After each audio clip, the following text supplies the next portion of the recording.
And what? What do you mean something? It never happened to you, smiley face. Exactly. The fuck was Alright. that?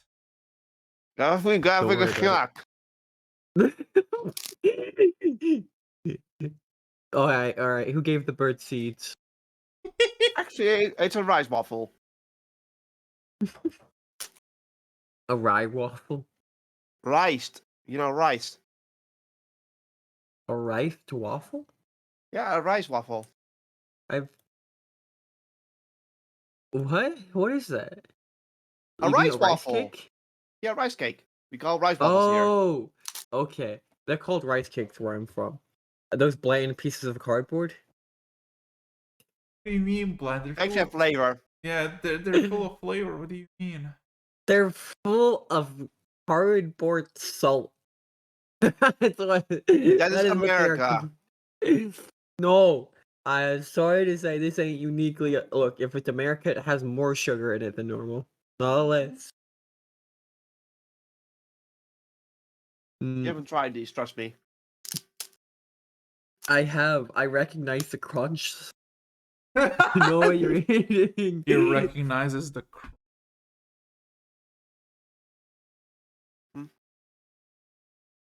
My sister loved those things, and I could never understand why. I mean, it's pretty good. Fuel. It's good about it. It's like a squishy, it's like a thick chip. Like You're just jealous. Yeah, what do you mean? Bruh. What do you...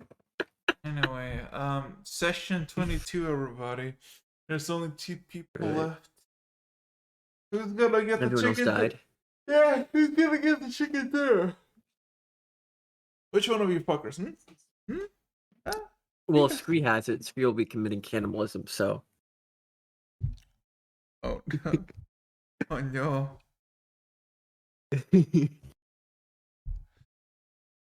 Okay, so I have a simple question then. Right? I wish for a simple answer. Right? Yes. Right?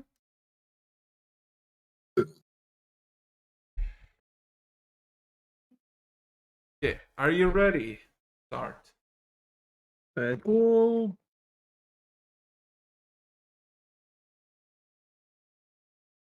Free you? Is he alive? Is he choking on the rice cakes?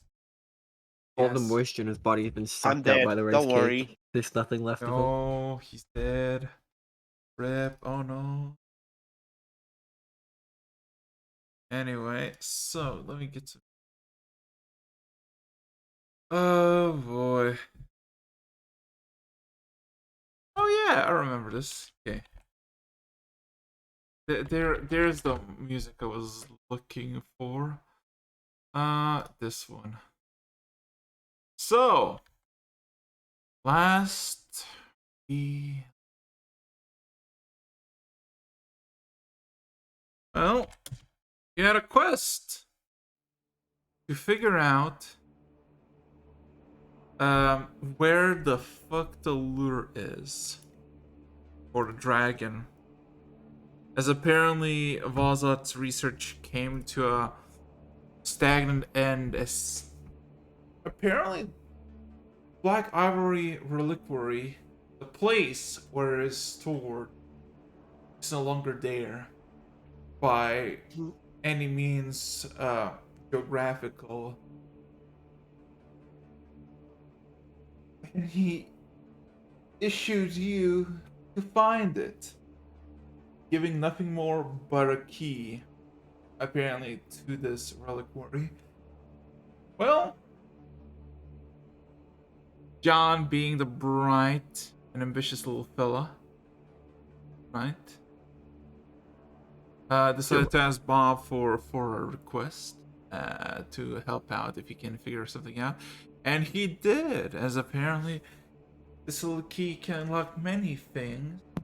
And ironically, or I guess in your benefit, surprisingly enough, one of those places where you can go with this key is in the same hollowed out mountain that you've been at the very top. Also, just remember, are you level? I don't think you leveled us up. Yes. Wait, actually, no, you did. You did. You did. You did. I just looked at my character sheet and realized I was level 9. We're level 9. Nobody nobody fucking does stuff. Okay, anyway. Can you quickly tell? Just tell me how much HP you have now, John. I have an AC of 20 and an HP of 126. Okay, 20 and AC of how much? An AC of 20 and an HP of 126. 26. Okay. Cool. And how much do you have, Scree?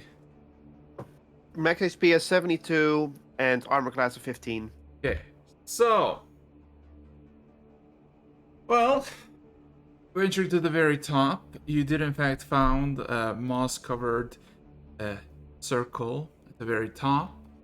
And John, you're given a phrase by Bob to recite. And you did.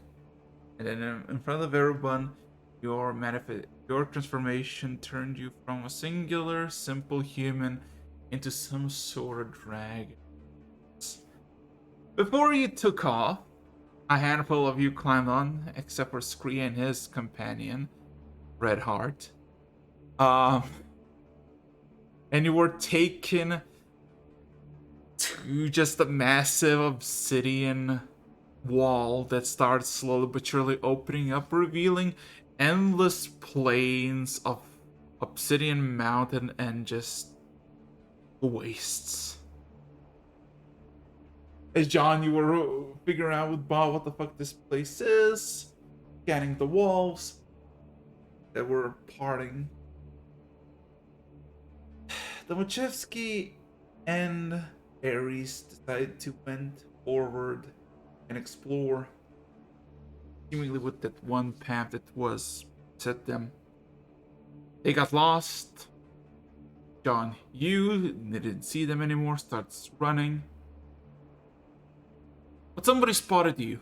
A massive creature, a massive worm, if you will, in the distance. As John, you basically made, by sheer luck, under the road, Ares and the Machevsky god basically pulled in by this individual, this magnificent little individual that seems old as dust, but reliably spry and nimble. Apparently set here as a vigilant over the vaults by Trugmar himself. Asking for what you want, you answered for a lure, for the dragon, and surprisingly enough, from John's amazing forthcoming and honesty, he agreed to give you the lure.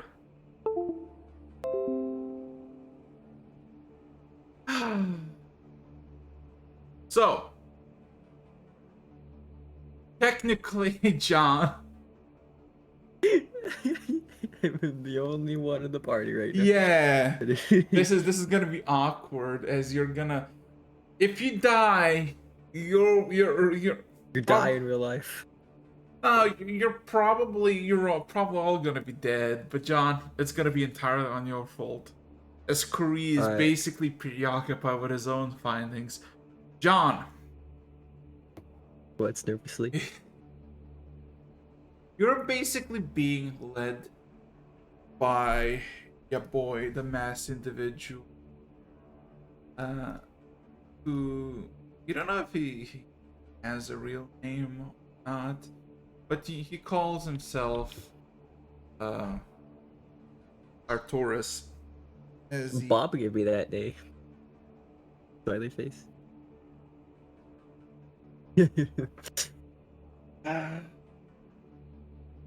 Okay, so All right, shall we start? yeah, shall we? So Huh? Are we missing some people? Yeah, Yeah, Hard will yeah. be here for a few sessions, and Aries will be here in like 10 minutes. Yeah, so that's the problem. That So walking along, I guess the only smart thing to do in this situation is just to ask a few questions. go ahead, ask. You know, as we're walking along, and I feel slowly feel more socially awkward. Uh-huh. I kind of just look over as we walk along. So, how do you feel about bread?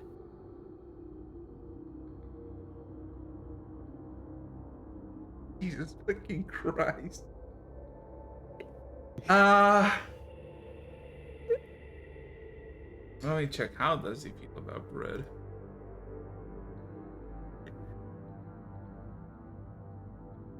He is leading you through a simple, wide, and large corridor with many holes to the outside that are more like mirrors than actual passageways.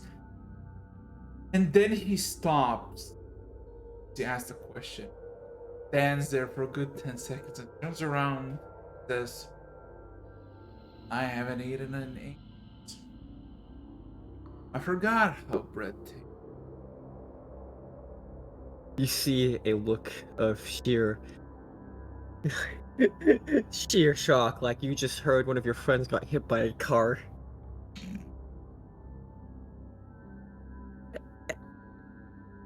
He immediately shuffles through his bag and pulls out one of. He immediately raises his hand and says, Stop. I do not drink, I do not eat.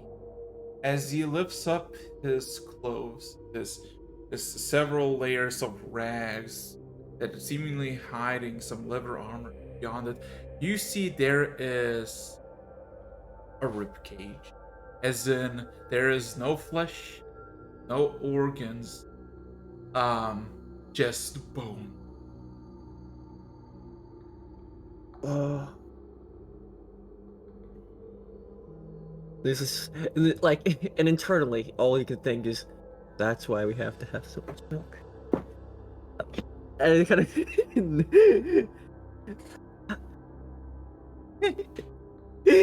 Oh my So, god. John kind of just like looks. He kind of just nods slowly, takes his hand out of the bag, with just like a small grab of one of the bread rations, and he just puts it in his mouth himself. I was about to say, you're gonna just push the bread into his mouth, like, there you go, into his mask.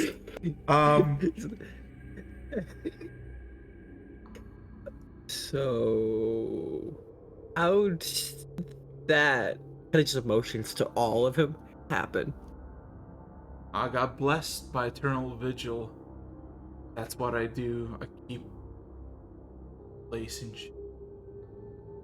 Nothing has traversed here in the past decade.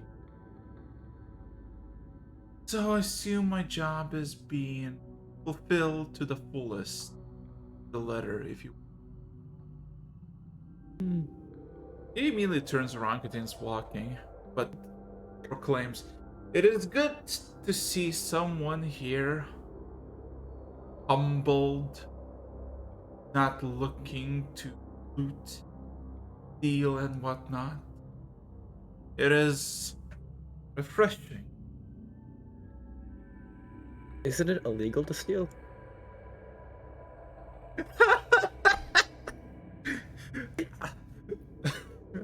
That's not his response. But his response is, it is. But because this place is covered in dust, outside is nothing but death, decay, some people think it's an invitation. Aries! As soon as I say invitation, Aries materializes.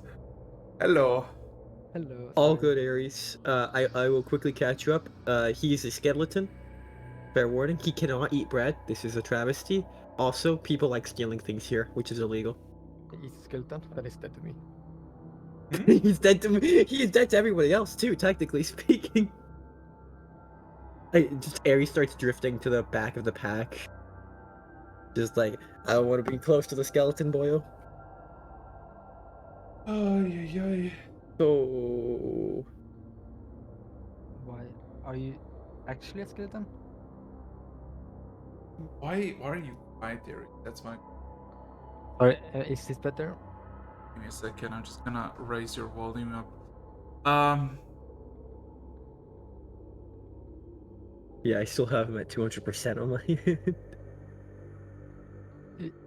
Is this better? Well, Slightly. slightly. Okay. Well. I raise my volume.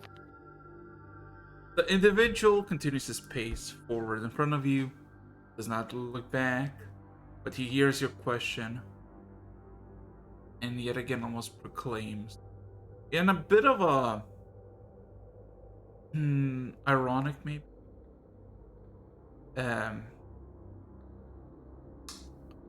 this ironic maybe gallows. I was chosen for this place.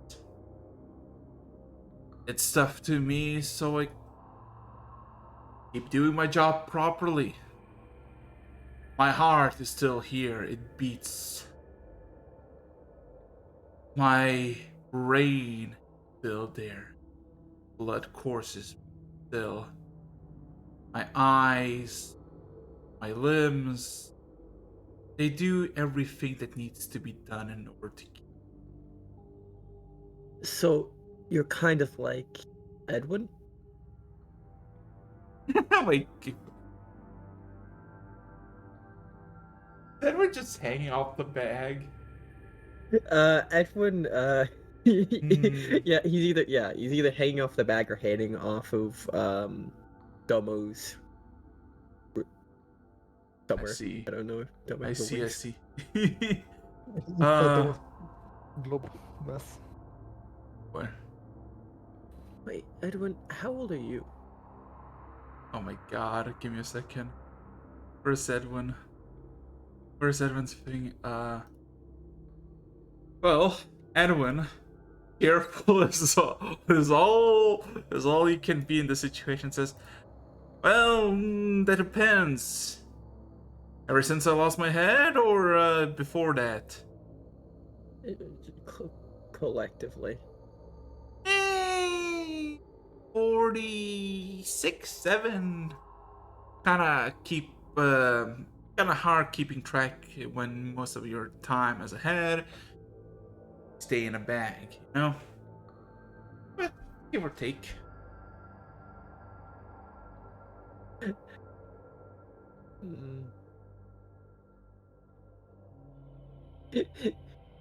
In his head, he's like, man, I have a bunch of really cool and weird friends. Just a guy with a skeleton boyo, a guy that's just a head, a metal eye, a slime, a talking Slime. bird, and Gator Man. You're the common glue that keeps everything stuck together. Yeah.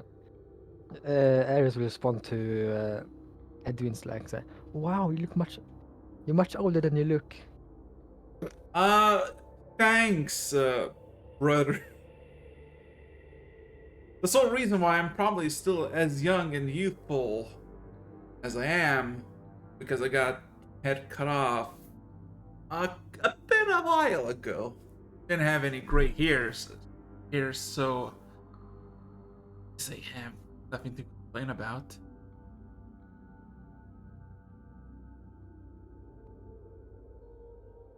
He nods. He nods. Interesting.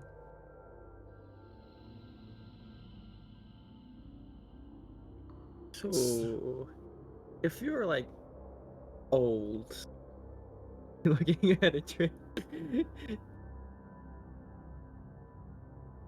you must be pretty smart, right?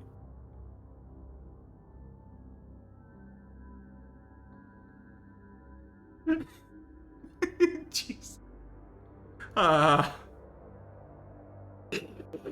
He acknowledges your comment, but he doesn't give any answer to it. Why am I still level 8? Sorry, what did you say, Aries? Yeah, what are you so quiet? Oh, why am I still level 8? I don't. That's Oh a good yeah, question. good question. Cause I didn't that. So how much HP Oh. do you have? Cause 108. okay, 108, and your C ability. Yep. Nice, good. So, ay, ay, ay. Yeah. So any acknowledge like he acknowledges the question, but he doesn't say anything. Yeah. I'm gonna ask the very obvious question. Uh, so this is going to be our first dragon fight. How many tips?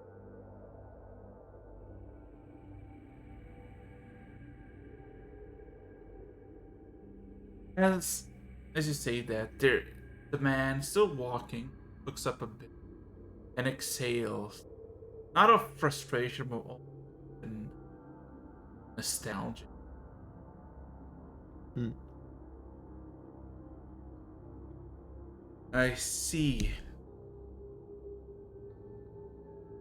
I guess that all makes sense. When you don't know what you're up against, you're gonna use anything you have. How big we talk? How big are you? Is it of the red one, the green, maybe a white one? I think it's a black one. Oh, I don't know why, but my Discord picks up the volume, but my OBS does not. So my mic halfway times it's just quiet. But he kind of looks up and still continues walking, steadily pace. How This big one's are we kind of weird. talking? Mm, Question, Orexis. Like, is this would we like can I roll an intelligence check? I don't know what else to roll for this. yeah, I mean, we have seen the dragon once. Can we like guess how big it is? Intelligence check. Nice. Big. Very easy. Uh, Very just natural 20. Um, you. Well, let's just say you have done a lot of guessing from outside, from distance areas. 19,244 millimeters. No, you reckon it's about 200 to 2 or take, and probably double the wingspan. Um, it's a big one. Definitely an ancient. 80 to 300 feet, or what did it say? About 200 to 200 to 250. Okay, yeah.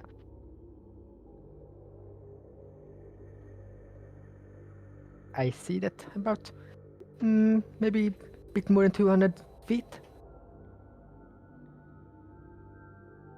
I guess. Like a cloud. Any of you brave? Like very brave? As in, stupidly brave enough to go into the mall. I'm What I think. brave. He thinks to himself, for as big as it is, its scales are overgrown a hand over themselves. It will be quite difficult to get through, especially with simple plain weapons. If you have someone who maybe possesses resistant bile acid flag, maybe You could end cause havoc from. Ooh, I can use fire. Okay. You know the we I can- have I the resist chief. acid. Oh, uh, that's a bad. That's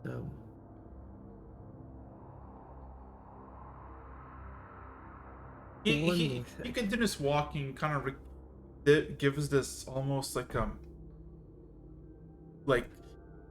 point above him as if like drawing a invisible diagram. Hmm. If you get to its mouth, you're essentially made it. If you know what you're doing already. If you're good, excellent. You can hold your breath long enough. If you start just snacking at the top of its mouth, the poison will not reach. Acid will go past you. And if you cleave enough meat, you can go up its nostrils into its brain. And Right. there might be cramped if you have one of your skinnier carvers. John looks at himself nervously. Start severing the tendons. Anything that is moving. Eventually, you might not realize it, but you did.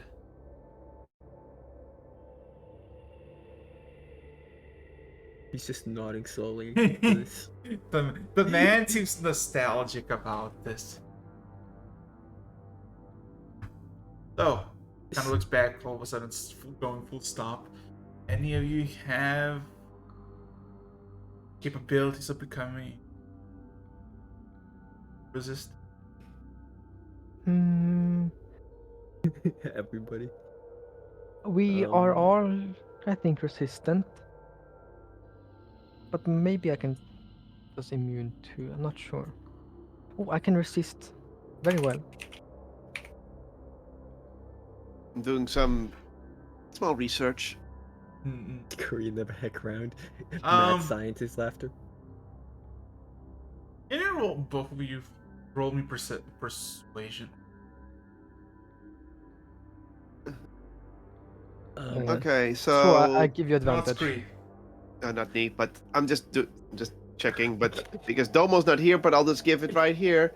Yes, Domo does have resistance against poison I and give you acid. advantage, Terry. Thank you. Fine.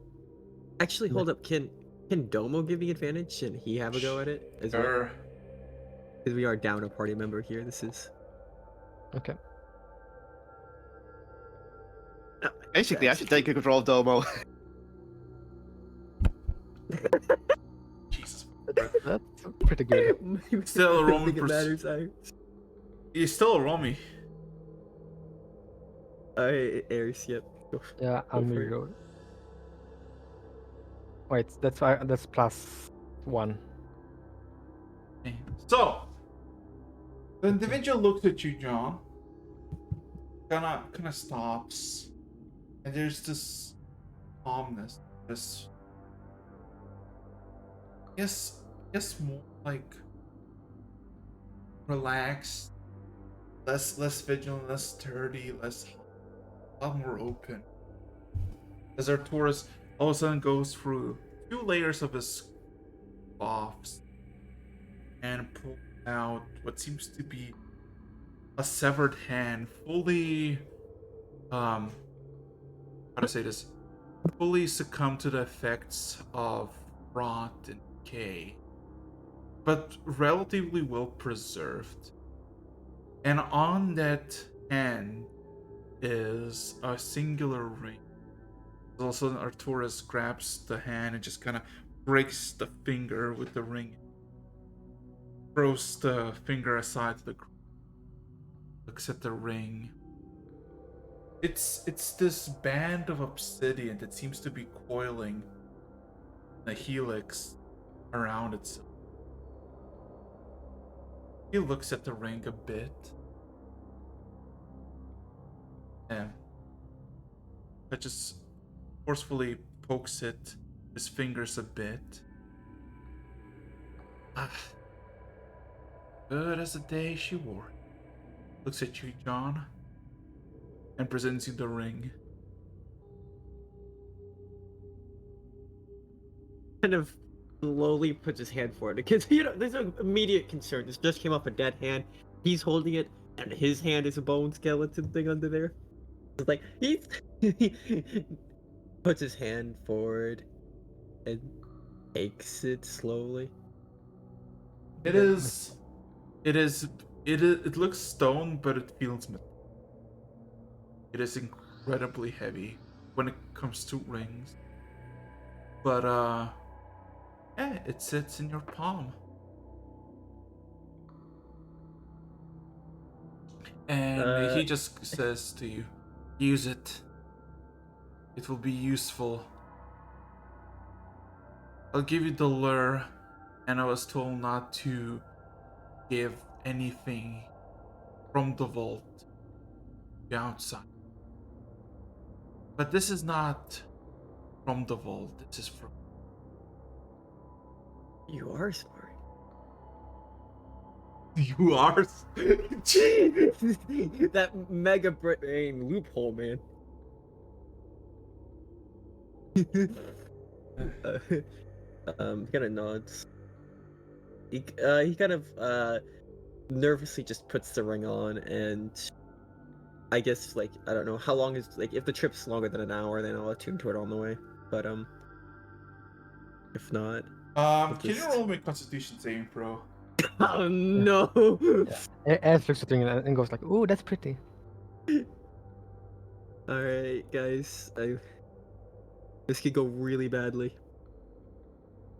Oh 16. shit! Okay. Okay, so as you put on the ring, all of a sudden your entire skin goes in, as in not like change coloration, but something in your stomach churns, your entire body stops, your nervous system goes fire, and you stand there, not knowing if you're gonna pass out, stay conscious, or just straight up die. And then all of a sudden you just throw up. What comes from his mouth, Ares, is noxious and rotten. And it hits the ground, there is sizzling sound. As what seems to be a bit of greenish, yellowish acid hitting the ground and making permanent scarring on. John, the moment passes. You feel same as before, but as you lick your greenish yellowish mouth, there is this interesting after as you smell the very noxious end, but it seems to have no.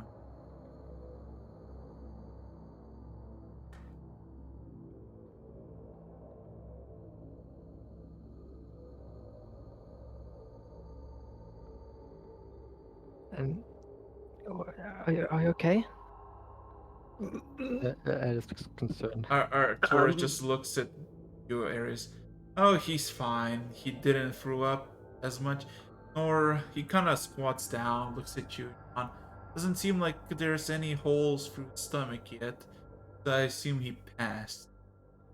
Arturus approaches you and pats you on the shoulder. Well done. He's like there's that like fake nervous smile on John's face as he nods and he grabs his stomach, worried that it might just pop open. No. You felt the upset stomach. You puked out something, but now it's kind of normal. And I kind of realize something. Something clicks in John's head. Neurons activate. I take one of the older pieces of rations out of my bag, the more stale pieces of bread. This- I you consume. heard? Oh, okay. So this. You eat the bread and you have no effect. Aries, you realize Alright, something. yeah, figured. There's still like this now mostly greenish bile coming, John. Like it's not bile, but it's like it's more thicker green spit. As it touches the bread are visibly contorts and starts to just disintegrate. You might realize something. John is currently his mouth produces acid or some equivalent to it. As it seemingly um starts melting stuff. John, as you eat, you realize everything breaks down incredibly fucking. You almost don't need to bite or chew. This is one of the greatest superpowers ever. Ares like pulls on Scree's sleeve with concern, and goes like, "Scree, what kind of magic is that? I'm a bit concerned." Scree is not here. Scree is fucking away. He didn't go with you. No, she's Yeah, of course. Last week I forgot. I didn't remember. I look Ah. over to Ares. Damn it. That's what I wanted to say. That's in his mind. What it's thinking right now. Mhm. John leans over to you. Ares, Are you hurting? no, I can eat stale bread now. Ah. I do like the face, like stale bread, cheap. Anyway, Please just take a step back. You smell. So you see John looks a bit dejected at that statement and kind of takes a few steps back from you as they walk along. But are you okay? It doesn't hurt. No, I'm fine. That's good. so it takes you about you assume 10 more hours. Not 10 hours. Fuck no. Like, About 10 or so minutes, and then come to the end of the hallway, and it's it's just end of the corridor. It just ends. Arturus immediately kneels down. What is everybody else doing? Right, just looking around. I want to walk up to him and kneel down as well. Looking at what he's looking at. Well, he has a mask, so you don't really see where he's looking at. There's not really much to look at. It's just just the wall.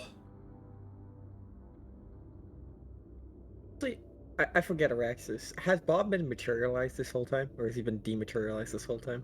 Dematerialized. All right, that's probably for the best.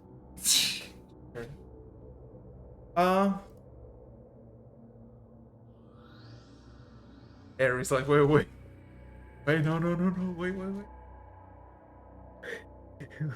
Okay, I'm waiting, Ares. I'm waiting. Yes, I'm patiently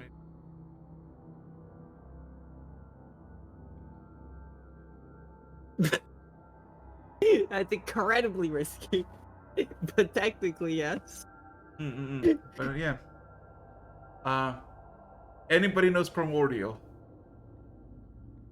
No. No. He But starts. wait, hold up. Never mind. Do your description first. So he starts to gargle in low.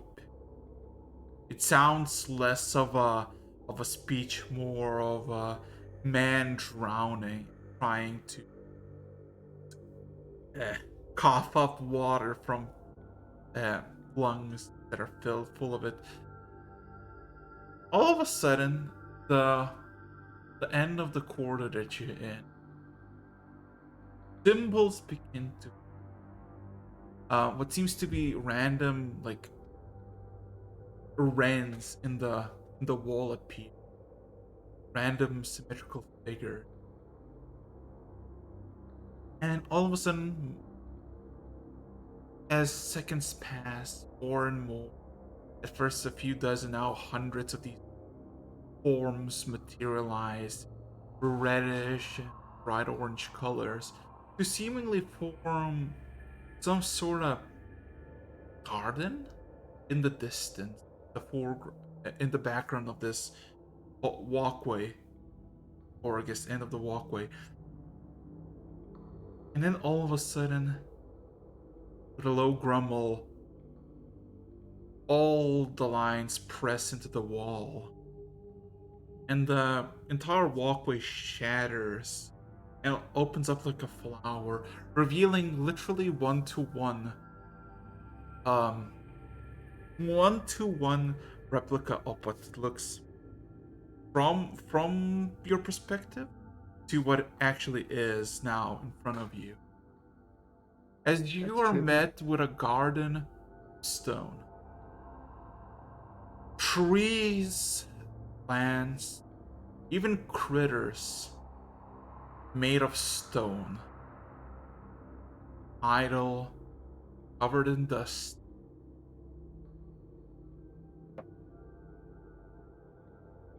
As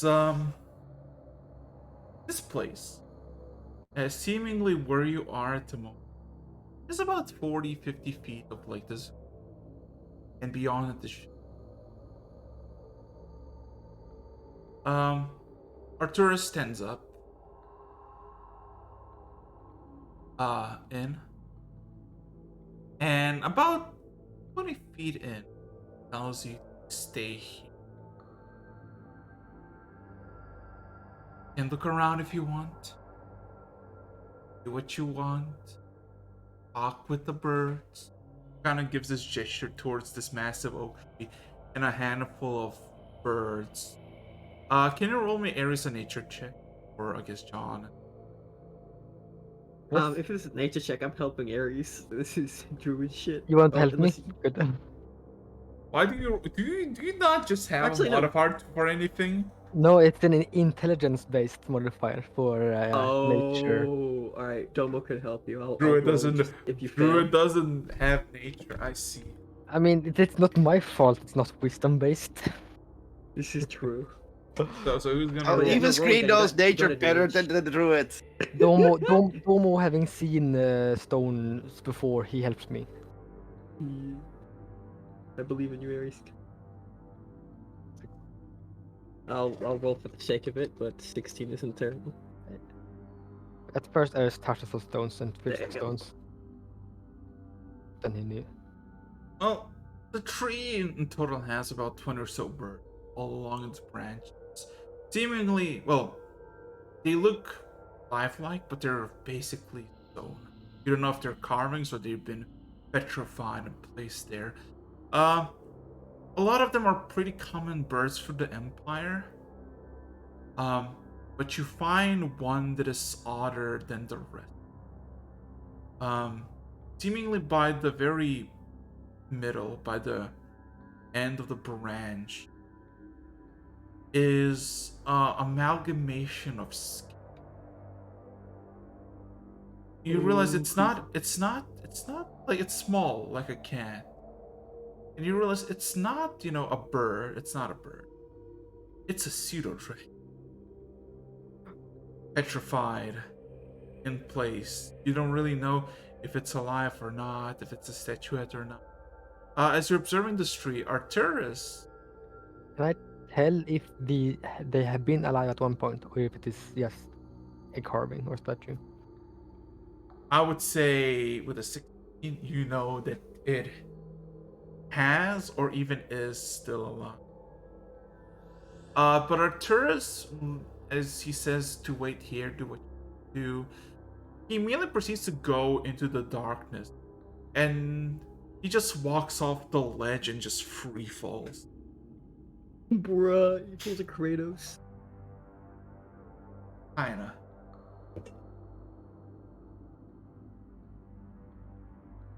Alright, with that said, I kind of look, notice he's gone. And then, like, in my head, Bob! Oh my god. Oh my fucking god. Okay. So, What is this place? uh, well, Bob immediately in your head informs you. Unknown. Corey analyze potentially demi-plane within a plane. What's a demi-plane? It is a plane that has no real permanence, mainly manifested by somebody's will, force, or some magical means. Pretty cool. Basically put, yo, bro, I heard you like different planes, so I put a plane inside your plane.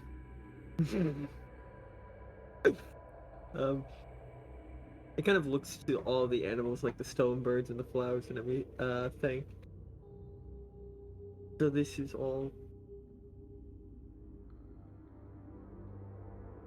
Is it real? Are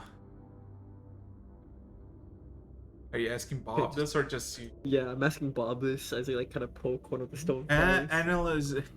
Analyzation requires standby, and then this thing manifests, right? Bob manifests and starts going scanning one by one. And almost as he says it, you have this notion, like this mental ping as he finishes scanning, that each individual one of them has and is still alive. They are petrified. And they've And been petrified. They have been petrified for over 900. From as young as 901 years old to as old as 107, including the scaly thing that has Ares' attention, that is 908 years old in petrification. Can Ares try the potion of like the petrification potion? You wanna find its mouth and try to make it drink it? Yeah, carefully. Oh my Aries, fucking God. Wait, hold. You know, I'm not gonna say it. If you're Can gonna I make that do a mistake, medicine check before to see if that will work? I'm gonna say you don't fucking know. Okay, I have a simple question. What's your modifier? That's what we're gonna do. On medicine. For medicine, Yes. +8. Ooh, okay, you can roll it then. Okay, try your luck.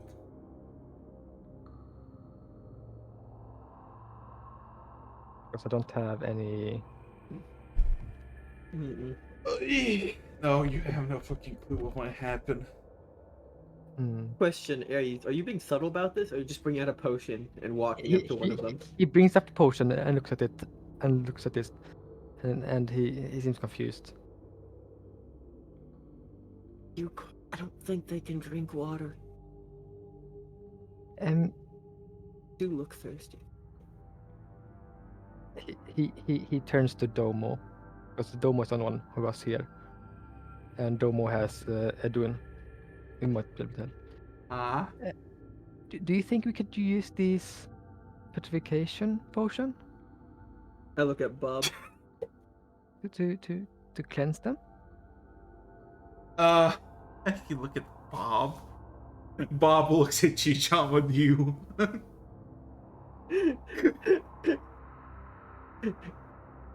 I asked, like, can we?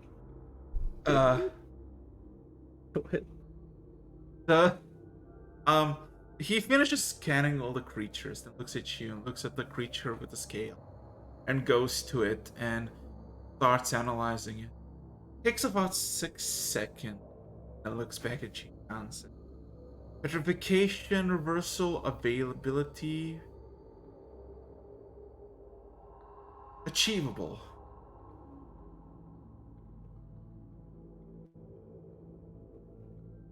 That's Kind of- amazing. Can we do it right now? Looks. Did he speak it loud? Are you gonna actually- say? Are you gonna say it loud? Did Bob speak out loud? No, Or- it's technically it's in John's head. Yeah. Then I Because apologize. Yeah. John never said, "Hey, can you be audible to everyone?" Yeah, I then I hadn't thought apologize. about that yet. It's a detail that I forgot about. Mm-hmm. He looks over. It's possible, but what if these things are here because they tried to steal? Then again, looks at plant. I don't know how plant steals things. The greatest dandelion robber that you ever seen. Can we try it? Can we try it? Period. Can we try it? He like holds Maybe we the should potion wait out for to a you. trade. They have these. I've got the potion. And John, like, he kind of looks over at Edwin, gonna shift the confrontation, and points to him, and he takes a step back. Edmund looks at you, John, clearly seeing what the situation is, and gives a smile and just says, "Listen, brother, I am but a head. I am immortal, technically, kinda, maybe. I don't know. It's all a fuzz. If the kid wants, let him do it. It's nothing off my head, but I mean, I am also without a body." Switch needlessly. Look, before I give up and just let Ares do this, I'm gonna ask Bob to take one last good look at that creature and tell me if it's like good or evil. Like, is creature bad? Is point is bad? Question mark. Bob would observe the creature and looks at Jen and says, "Corey, what is considered good and bad?" Is it like Tiamat? Oh my fucking god. The $10 million question. My fucking god. Look, I don't want to accidentally awaken some evil monstrosity. Sorry, you've already done that once. This fucking shit, holy shit. Oh my god, why are you like this? John. Scales. John, you already awakened an evil monstrosity once. You woke up Scree once.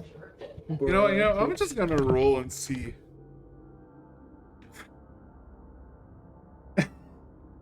It looks at you.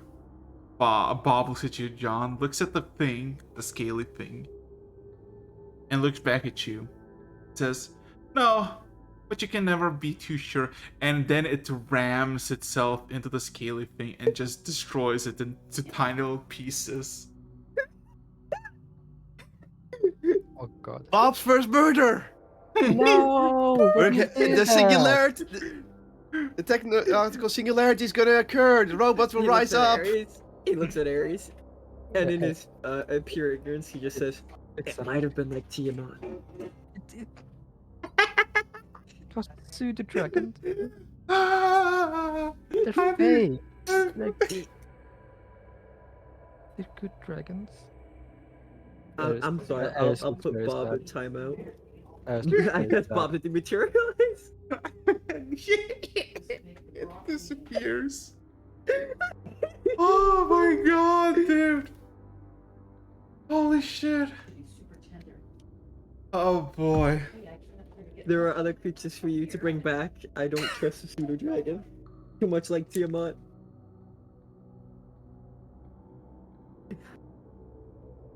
Yeah, so the stuff in this container, this is Okay. Okay. Oh fuck. Oh. Okay. Okay. So. Okay, so a moment passes, right? A good 20, 40 seconds after your destruction of the pseudo dragon. Arturus, Alive. all of a sudden, you just hear a whoosh sound from below, like a wind picking up. And you see Arturus all of a sudden float back up. In his hand. Give me a second. I didn't find the picture I was looking for, but I found something kind of similar. Smiley face. Give me a second. I'll present the picture to you and this as he presents you with this. That.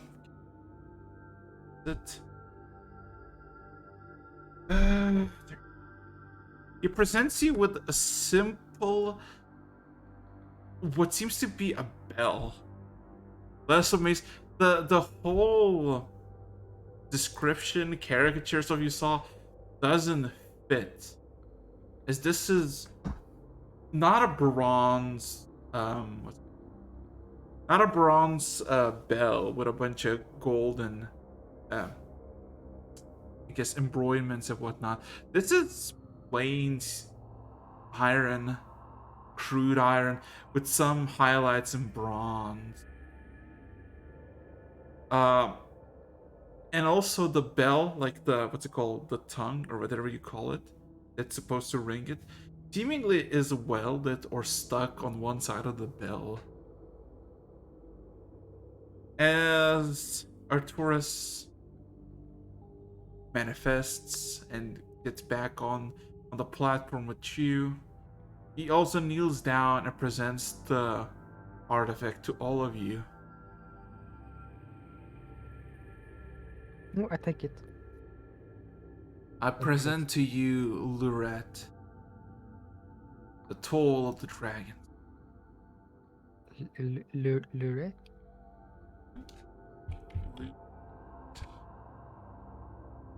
Lurat.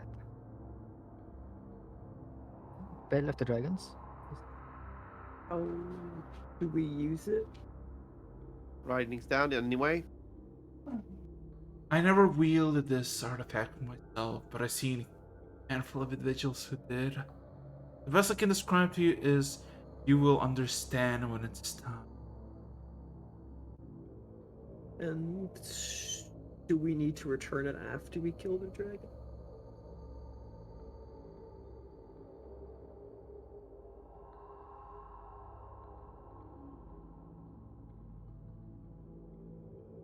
Blank stare. Let's see.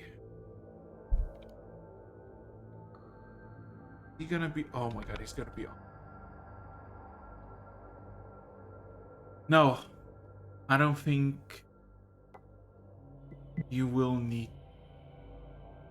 Cause this call ring through the world. The closest will not be able to resist. For those in the distance, it will be. It will sound like a pleasant resonance. If my lord still walks these lands, he will know that it has been wrung. He'll know how to. I'll put the judgment of his what to do. As for me, if my lord wishes to punish me, so be it. There is. He's just been like in his mind. He's like, wait a minute.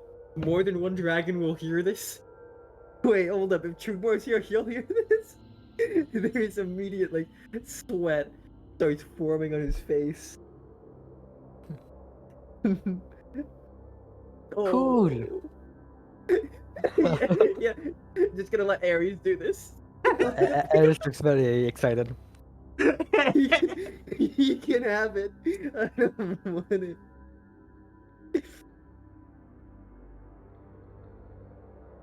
He takes it and carefully puts it inside the bag of holding. Hmm. Like careful not to drop it. Now go. Leave this place. You retrieve what you wanted, without even the permission of my lord. Well, if we can ask for permission when it comes.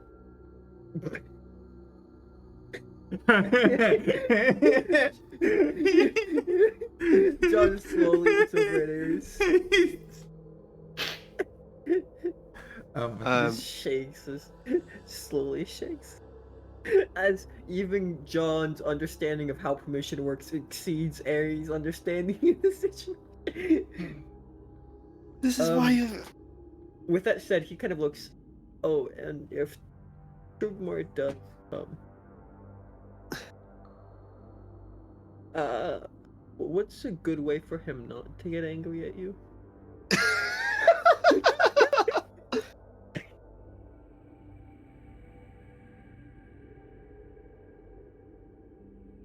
Idiots!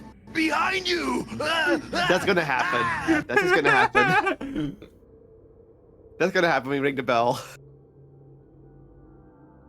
Calling it. Roll me persuasion check. This is when I finally lose.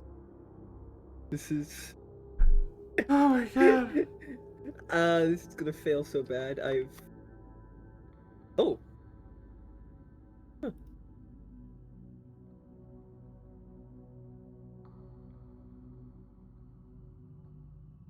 You are given not a weapon, but a tool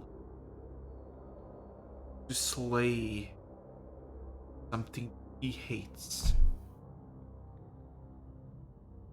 I do not know who this chief you're part of, or what your clan is, or what their plans are.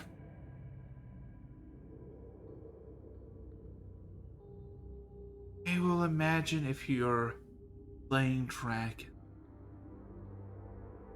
Some of you may even live.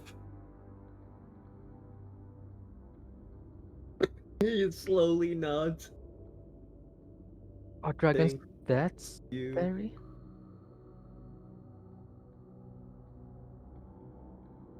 Wait, what did Ares ask? Are dragons that scary? John just turns his There is a chuckle underneath the mask. Oh, no. Very. Must be careful then.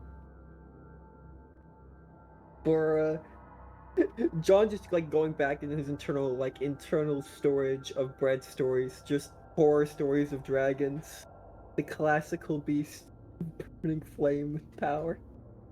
For Ares, like Trogmor, dragons, they have like children's stories, but he's heard when he was little. These are the stories you tell at a child when he's misbehaving. Like clean up, or the dragon will come and eat you. I never Like- believed those. So with that said, though, I kind of look around. Is there a clear exit? Is there a clear exit? Yeah, there's just a fucking piece of the wall that it says exit. Roll perception, everybody. We're gonna get stuck here. Also, what is this place? He asks Arcturus. What are these? I believe that was said in the last session. No, but why are these stoned? But they're still alive? These are. Looks around, and he sees Don't notice, something don't notice. missing. Don't notice. Ares glares at John. Hey, I didn't do it. Might as well have done it. John. That like John just kind of looks out in the distance at nothing, trying to pretend like he didn't notice he's looking for something missed. He wonders to what you see is blatantly most of the pieces who have shattered because of the impact. He squats down and just kind of observes them. So, John, you by the entrance where you came from, which is like a hallway, there is a similar circle that you saw at the top of the hollowed out mountain. It is not glowing, but also you haven't just tried to interact with it. So as Arturus is squatting down to investigate, I will quickly walk over to the door. Get him the key. Ares sadly walks up to Arcturus. Can you fix him? oh my fucking god! I motioned Domo over to me. Domo being the actual sensible person, he's like, yeah. You hide behind the transparent figure. No, we're getting to the gate. I'm pulling out the key. Ah.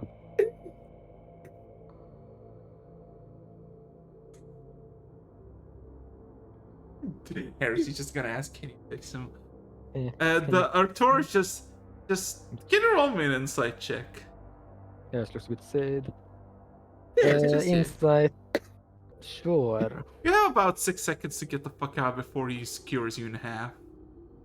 As he squats down, looks at the pile of dust, and just says, no. I'm really, really sorry. It was him. And points to John Oh my god! and he runs away. He runs!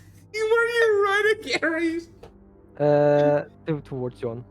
Oh my fucking god! Alright, now that I have the key out, does the ruins light up? Yes! Recite!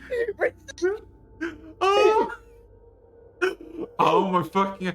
What you basically see, Ares and John, as you're like, okay, we're gonna teleport out. You see Arturus just kind of immediately stand up, draw his blade, and look around, and he skids through the fucking ground and almost reaches the fucking wall that the Marcus before missed.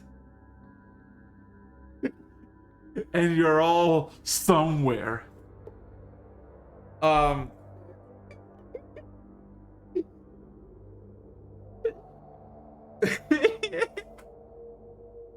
So, a moment passes and all of it dissipates. As now, you see yourself familiar placed at the very beginning of it all. The giant wall, fully now open, and seemingly like 4 or 5 miles in each direction it's open. At the very end, you see where the wall is still there. Maybe still moving, who knows? You're back at the beginning.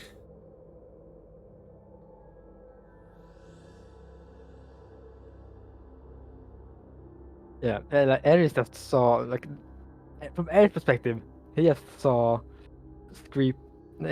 John point this creature, and then Bob just rammed it. To be fair, there's a delay between the point and the ram. Yeah.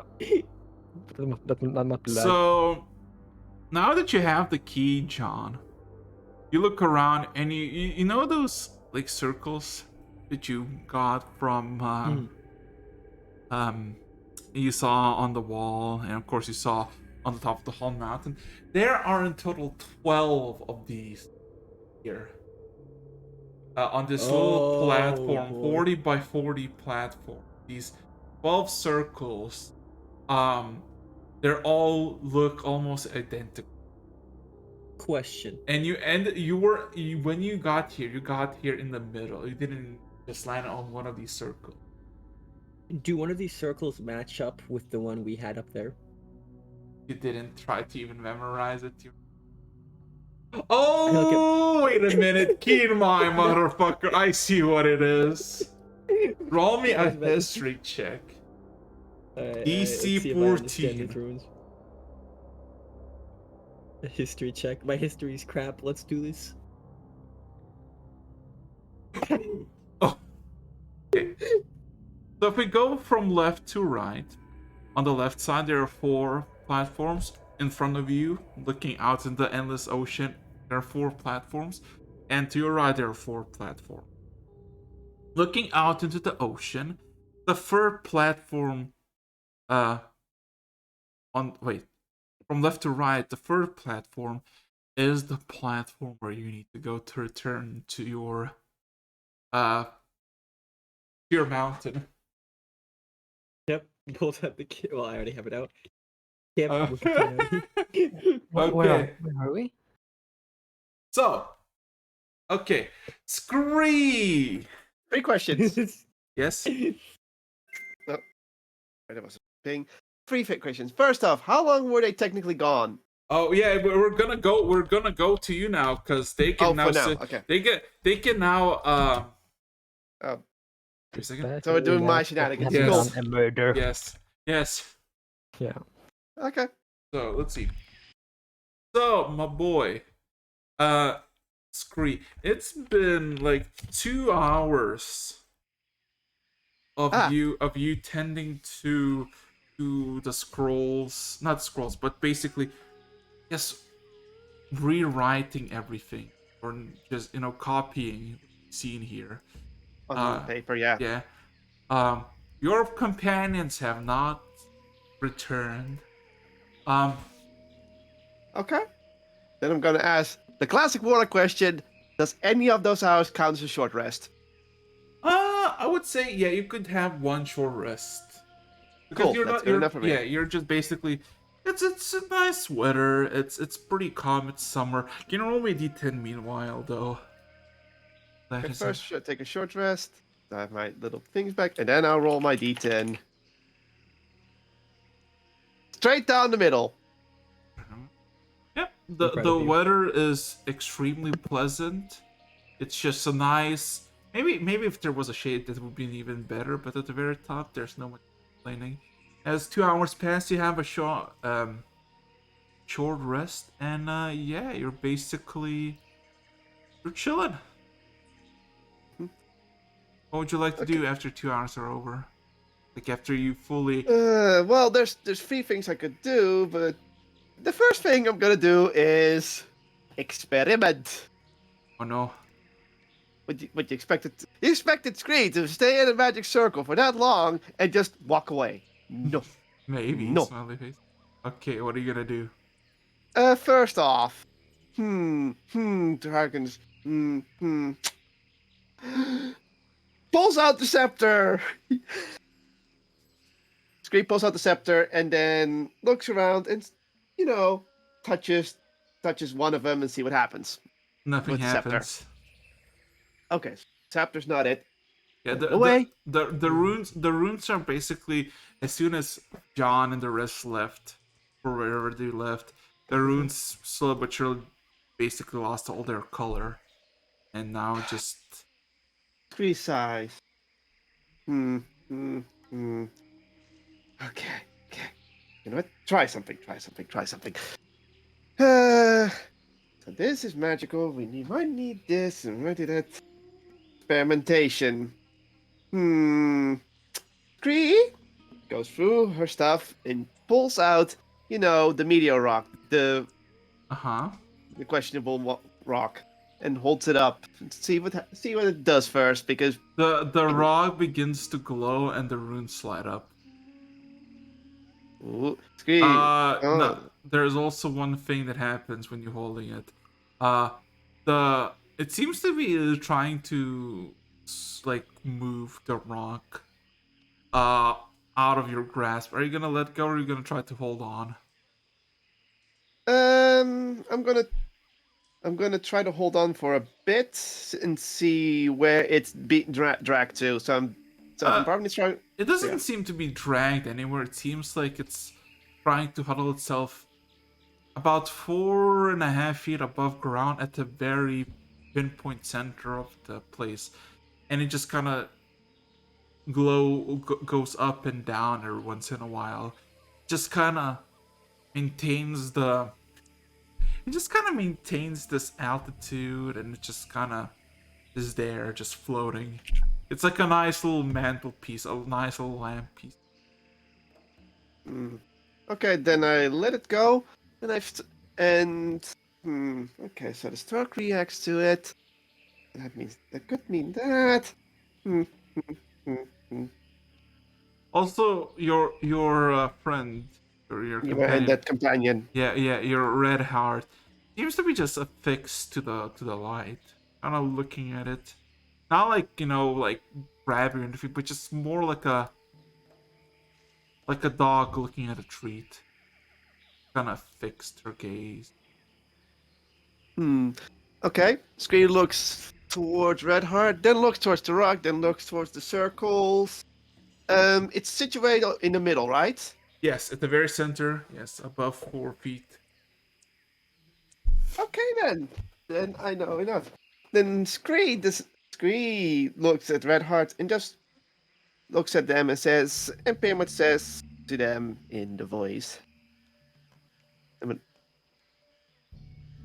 You may grab the orb or the rock.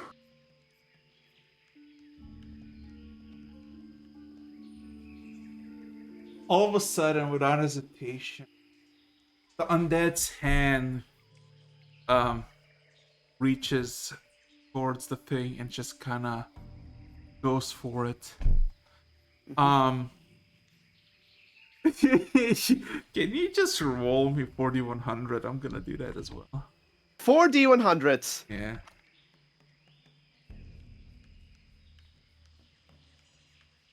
Oh my god.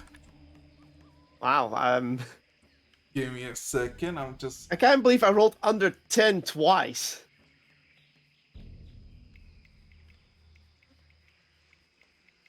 Okay. So, well, the your red heart, your friend, your buddy, old pal, goes towards it and just kind of touches it. And for a good few seconds, nothing really happens. Touches it, just kind of tries to like hold it with one and then two hands, and then all of a sudden, you realize something very odd. You know how humanoids, most of them, have veins where blood courses through them.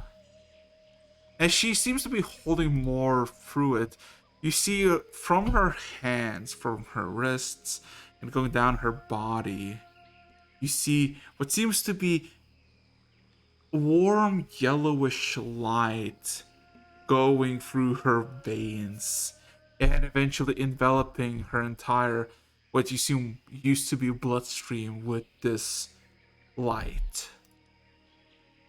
The point that if her own mouth, whenever she opens slightly, there's this glow of it, and her eyes start to glow as well in the same coloration. So, You're not gonna intervene, right? You're just gonna chill and watch.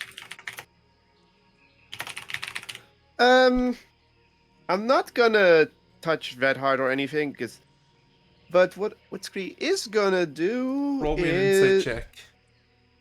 give a little bit more information. 23. Nice. What kind of information you looking for?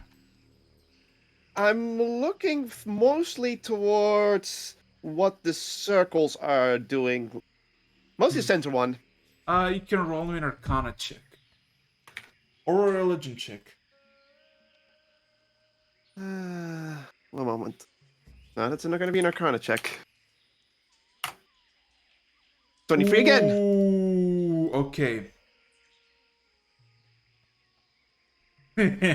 um. Oh boy. Okay.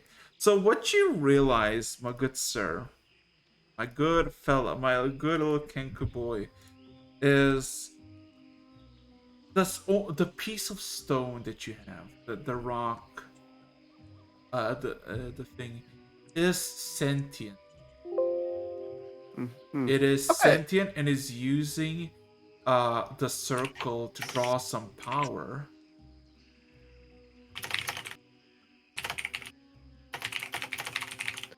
Mhm. Uh, Okay. and it seems to be using the circle as a source of power.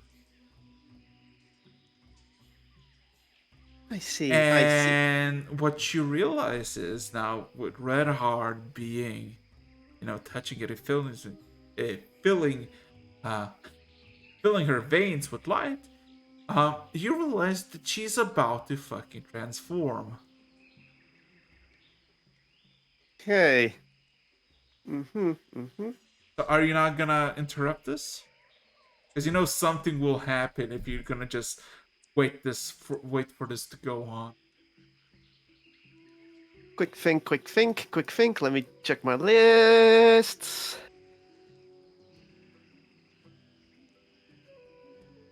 Mm, nope. I'm just gonna let it happen Oh my god. Okay. because Uh, me because this is let's see. Oh, this could be cool. Let me check. Can I use this? Fucking wish I could. Fucking wish I could.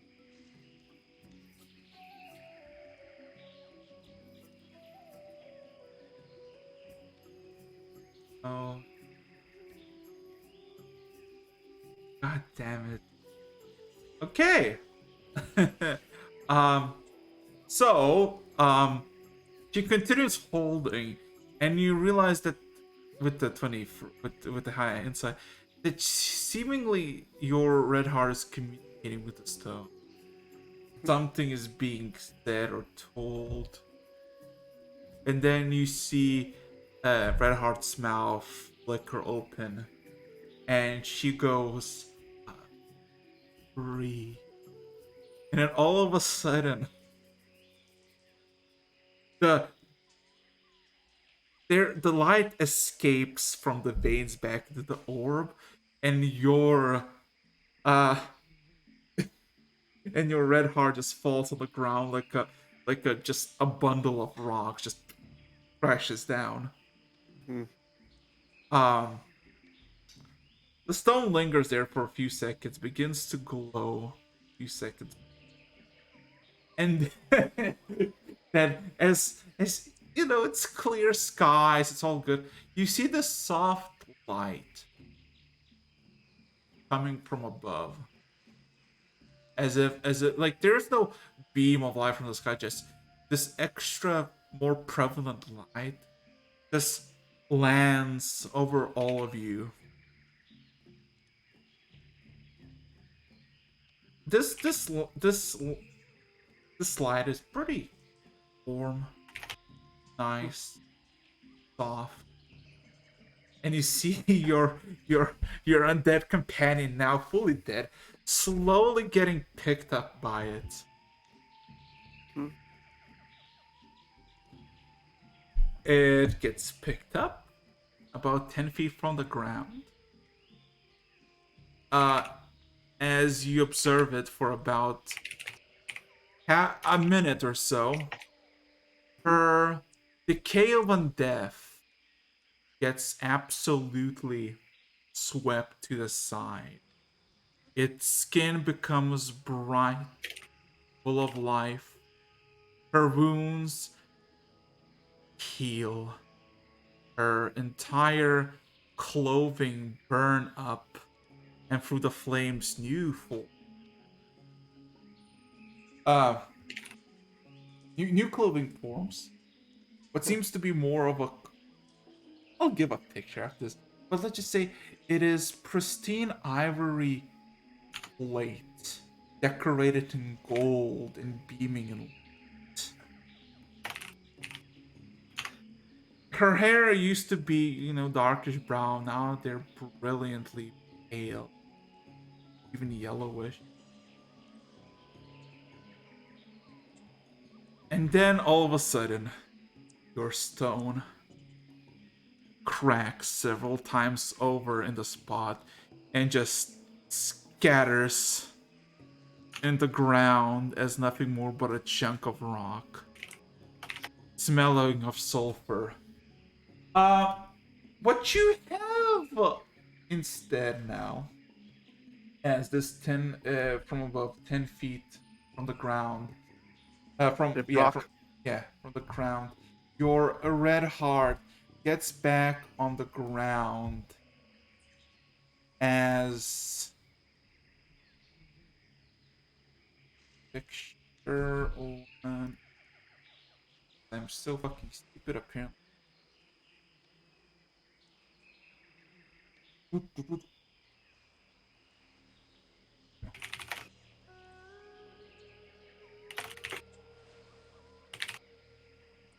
She returns as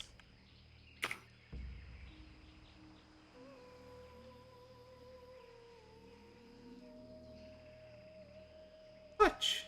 There you go. As she stands Ooh. up on the ground, she's about 5.5 feet tall. She looks angelic by nature, but basically what you see, even the staff as she lands, she clamps her fists, and then a staff manifests with itself a pair of wings. She just stands there a bit clueless for a few seconds and eyes you, and gives the lowest bow she can give you. I am reborn. Thank you. Oh. One moment. Again. Again! Like, Give me a quick moment. I love the fact that you're basically stuck. Time for an ad break. Dude, no ad breaks. Cringe. Ad breaks. Cringe. Points. Cringe. Points. Cringe. Yeah, basically,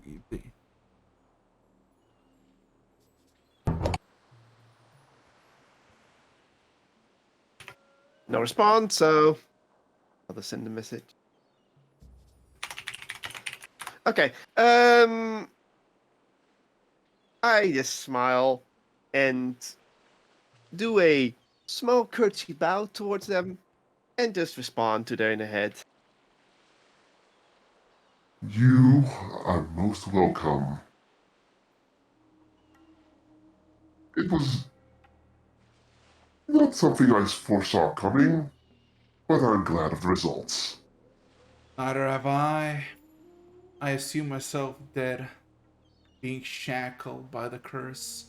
Now, I am here, alive, renewed. My memories still linger on my past, but that is the past. I have no friends, no foes, no allies, no enemy. My name is Nadia, by the way. Nadia. Hmm. Yes.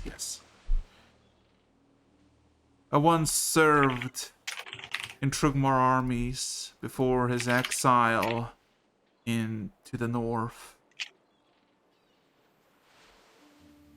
A bunch of buildings, castles left for whoever wants to take them.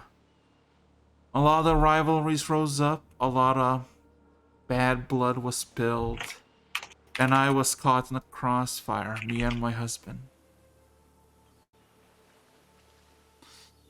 But that Green. is a long past. I am here.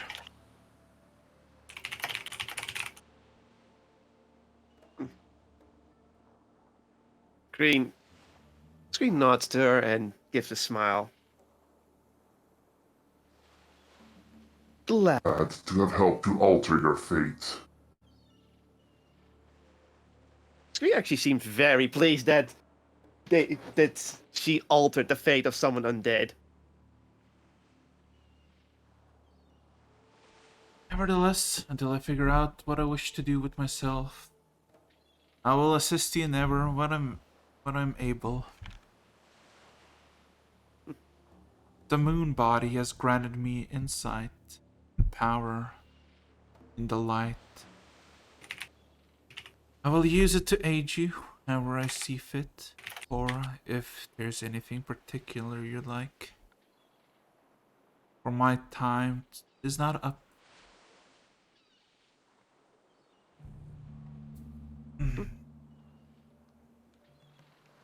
She kind of looks around for a few moments, and she kind of walks around, clearly not used to being sprung again. Kind of stretches a bit. Looks at her armor. And eyes it. And then looks down from the high cliff. Looks back at you, Screen, asks, is there a way you wish to get down? Might have a solution for that. Scree looks at her and then responds, I have a way down, but options are always welcome. After all, I am waiting for my companions to return from whence they came. Oh, yes, you're correct. Your companions. Never got their names. Scree relays the names of the people and who they are, what they are, and how Scree met them.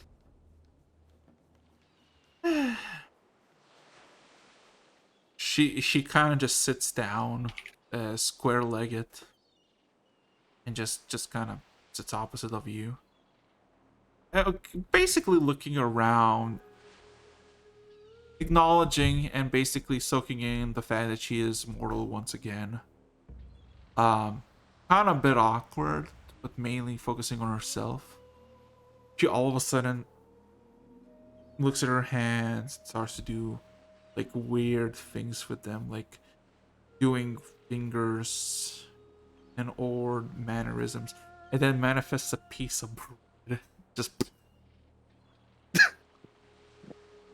Hey, John. genuine confusion is stricken on her face, and then you can both hear a large rumbling sound from her stomach, and she almost like laughs to herself. Before eating this bread, she tears it apart in half and gives you one piece to you. I gently take the half and nod towards and smiles, and start eating it as well. It's decent, it's filling, it's nothing super over the top, but it is good. So yeah, for how long are you gonna sit there? Cause, oh boy. Well, after eating the bread, Scree pretty much points out they might land here with a great impact or something, so they best, keep a distance from the circle. And they're probably gonna wait 1 more hour. So yeah, an hour passes. The wind blows calmly. You can see occasionally a ruckus below as people are constructing. And Nady is basically just... She's taken off her shoulder pads, placed them on the ground. And she's just kind of chilling. She's sitting at the moment. Eyes closed, fully embracing the sun. But yeah, an hour passes, literally nothing happens, and it's about past noon. Scree's only gonna only keeping an eye on the notes and sometimes looking up to see if they're returning. That's what Scree doing in the meantime. But that's noon. Nothing happens as the hour passes. Okay.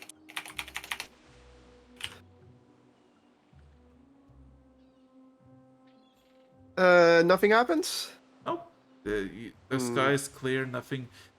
Just the only thing that happens is the position of cloud. That's it. Hmm. Well, then I look up towards the sky and look around, see if I can see anything, any sign.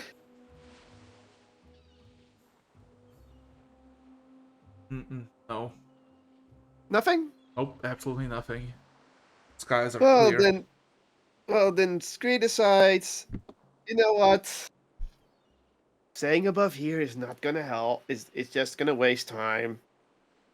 We have some good discoveries. I may have lost my rock. It's time to head back to the village and report in that they're still what pretty much what happened to was it. And said that they're probably still on the way back. But Scree's not gonna wait anymore. It's like, yeah, I waited enough.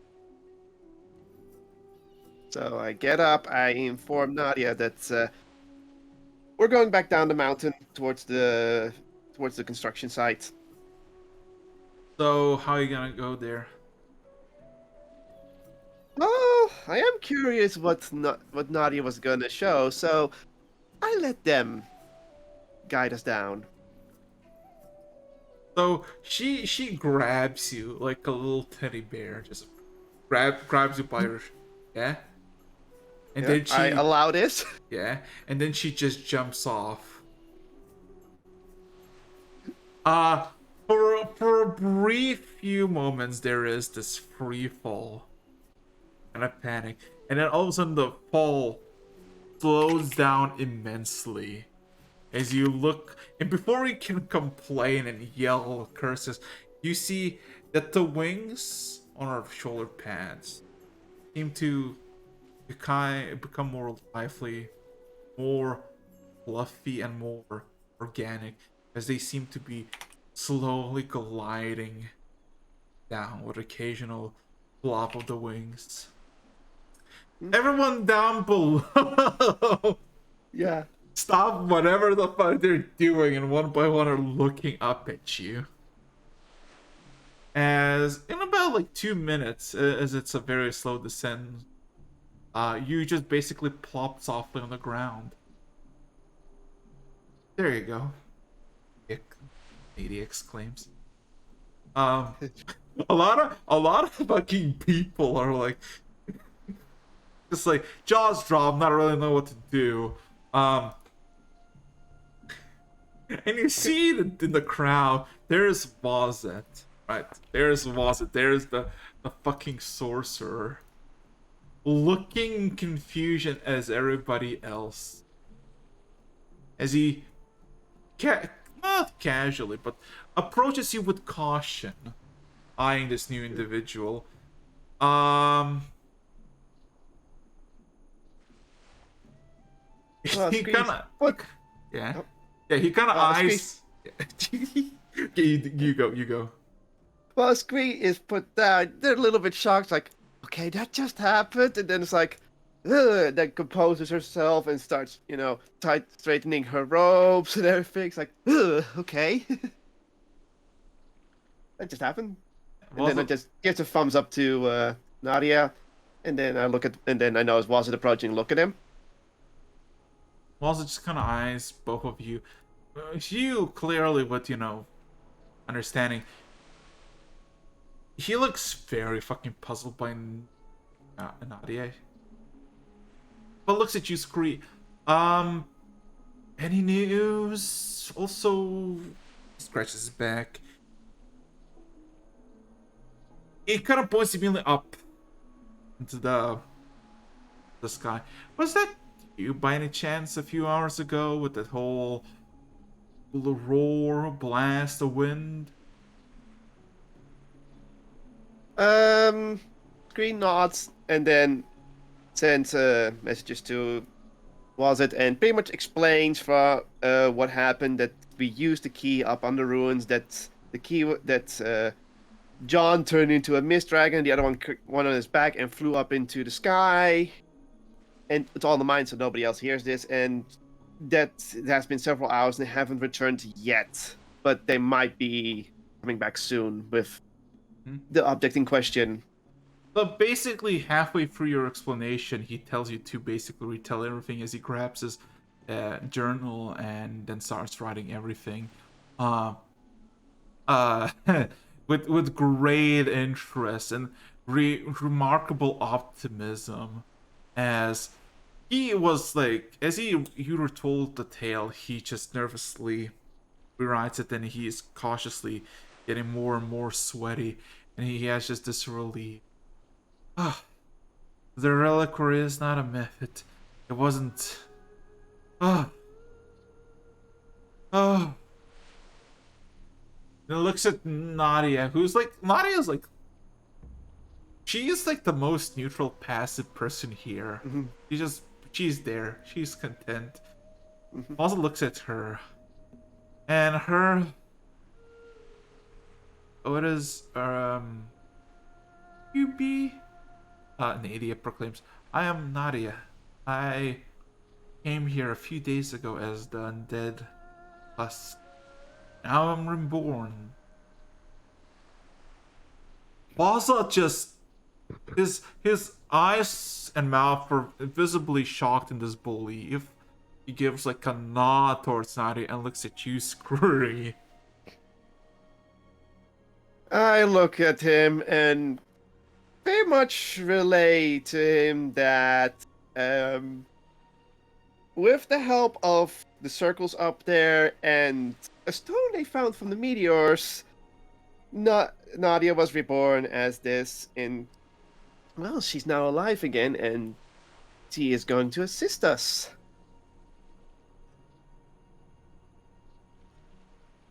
Baza looks very, very happy about this, but also extremely fucking cautious, and looks at Nadia, gives a subtle bow, and says, "We would be humbled if you help us in any capacity you could.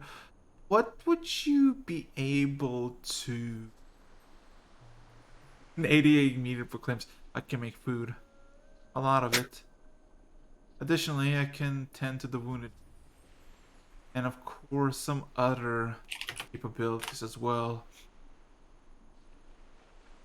I sense a stench of undeath, but it's probably me."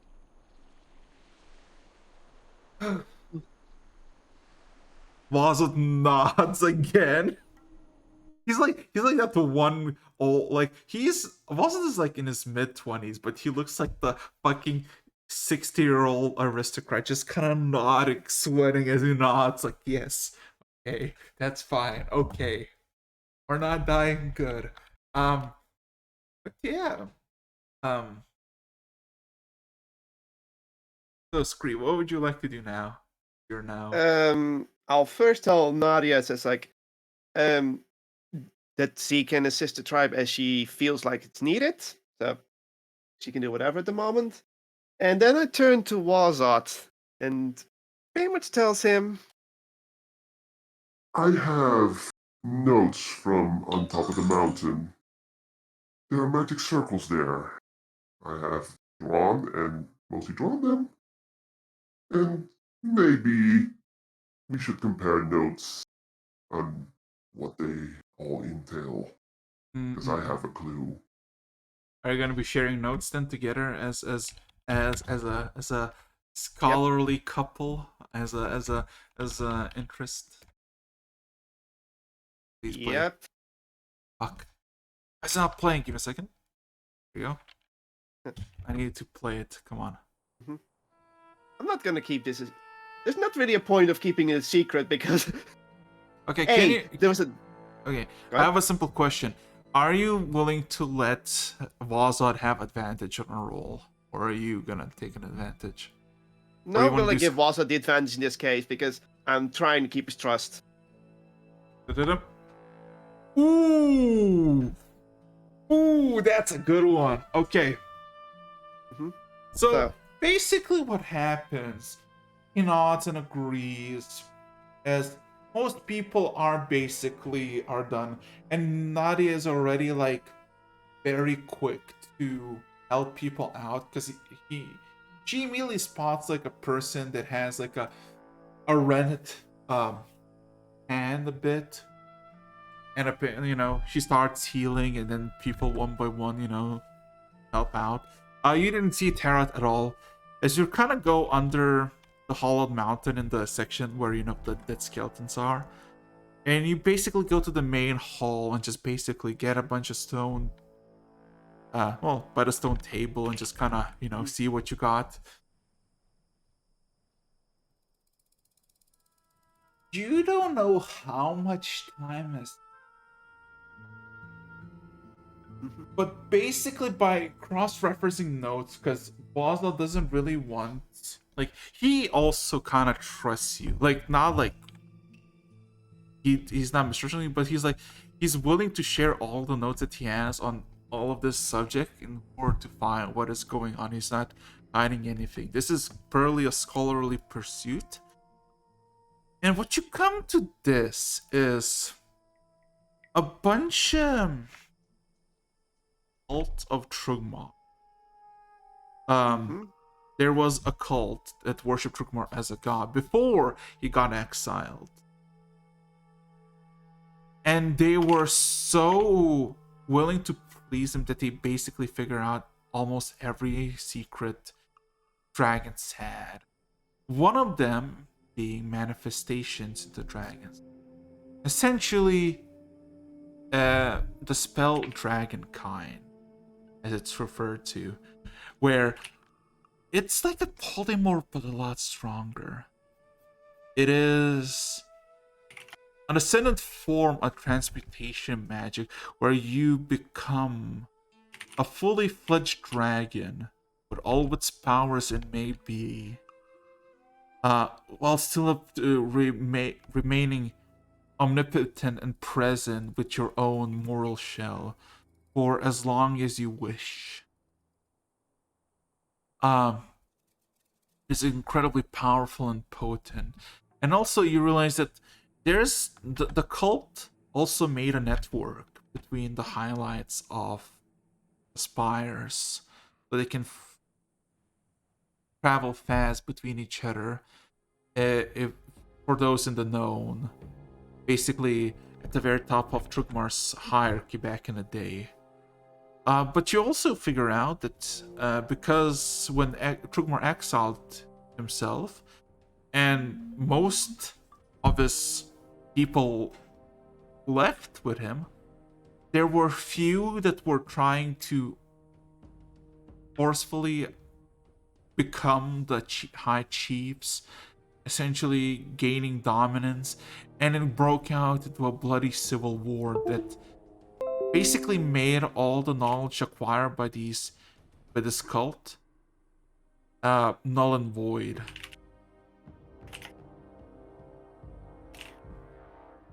You think with some more time and preparation, you could reverse engineer the spell that could make all of you, any of you, into a dragon almost permanently. It would be an interesting process to undergo. It would be extremely risky by all means. The but potential power of converting anyone willing into a dragon. That's power.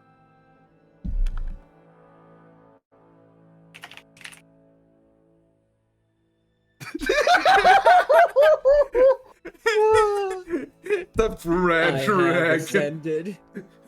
I do want to imagine he's like, I am the bread dragon, fear me, and then the rain starts and he becomes mushy.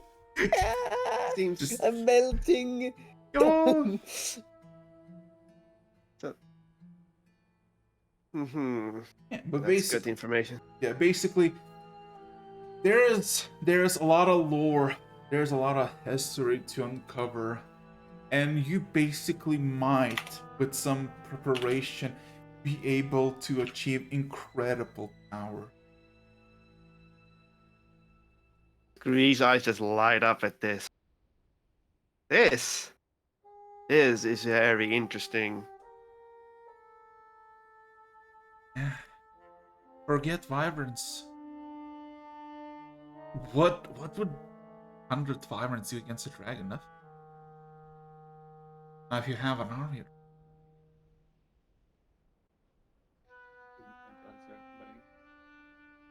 You see Scree ponder for a bit. I didn't look at was it. Remember that Nadia, when she was alive, was part of this cult. So we have the base of the cult, we have a spell of it, and a surviving member. I'd say things are looking up for us. He scratches his face. And I think we can uncover the full potential of it if we just get the 3 rods. You have one. I probably know where the second is. The other 2, if we get all 4 of them, maybe all the secrets of what we seek are in the vault. Exactly. Scree's mulling some things over in her head, just thinking. And then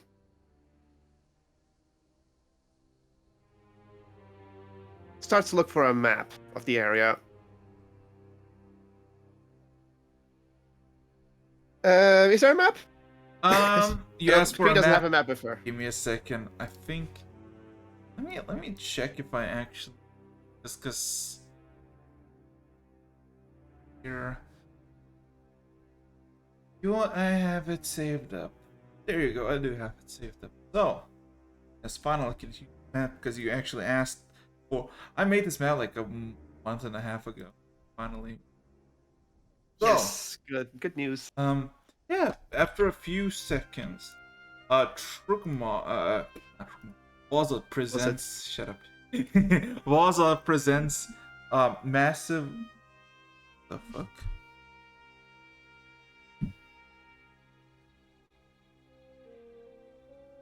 Okay. Oh my god. Okay. So as. Give me a second. I got bombarded with messages as a second. But as Waza just kind of brings out this very large parchment and just spreads it through one of the stuff. You can see that is in fact a map of area. I can send this one. And immediately he kind of points at the red sky that is indicated there. And he points a bit to the right by the mountain. Somewhere around there should be. At this very moment, I don't know exactly where we are on this map, but somewhere a bit to the east, red sky. So, Scree just points at very much points east towards where they think the mountain is. Then pretty much said, okay, so it's like poke red here. Scree looks at was it? So where is the Black Scepter situated?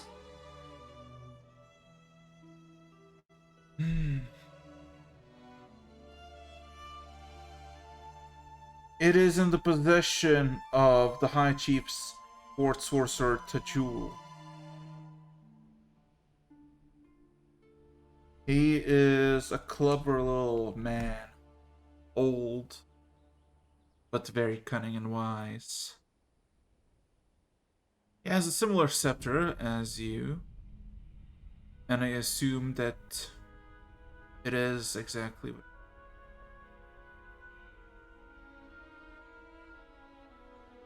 He and the High Chieftain, Cliff, are in Red Rock, The capital of the region. Okay. So, Scree pretty much puts their finger towards Red Rock, and then moves her finger from the mountain to Red Rock, and then back. Then pretty much goes a bit southeast for where the vault is. Moves her finger from the mountain towards where she thinks the ruins is, and then again triangulates with where the Black Scepter is. Okay, so this area is. And then she's just thinking, and trying to figure out which way each scepter went. By just, where the two are right now. And just observes the map and thinks.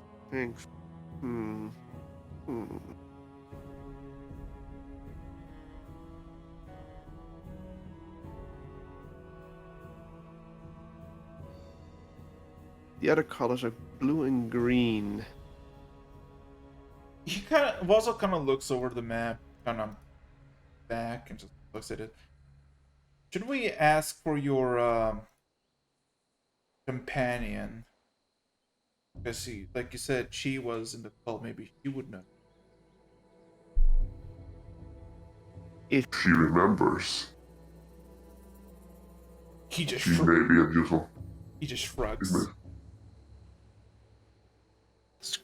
Scree just looks at the map a few times, and then decides to point towards the steep pond and the green spires. And then looks towards it. What can you tell me about these two locations? The green spires and which one? Steep pond. Oh, steep pond. Kind of looks at it. So for green spikes, it is run by the Green Spire tribe.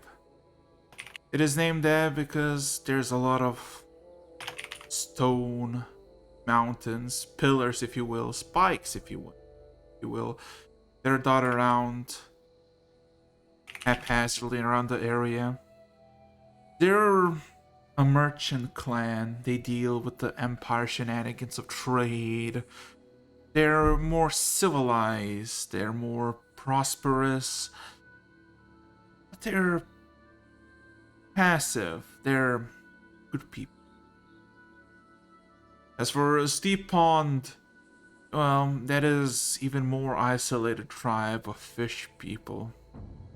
Not because they're fish people, but their affinity to fish and swimming. You would assume they have gills by the amount of time they can stay underwater, but no. They're around their little pond, fishing, swimming, and doing all sorts of stuff. For God knows how long. Passive, but the territorial people. Just kind of shrugs. Scree nods, thinks. And then sighs for a quick moment. And then looks at was it.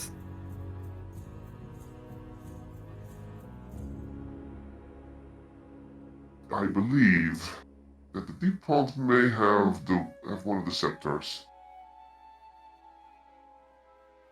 Oh. Call it a hunch. He kind of look. Let me check quickly.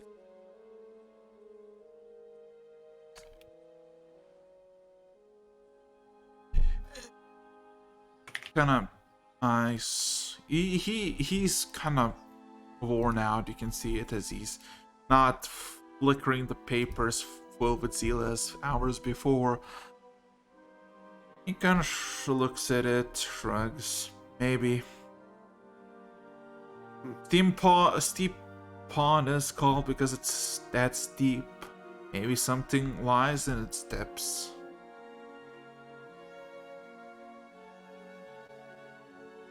Mhm.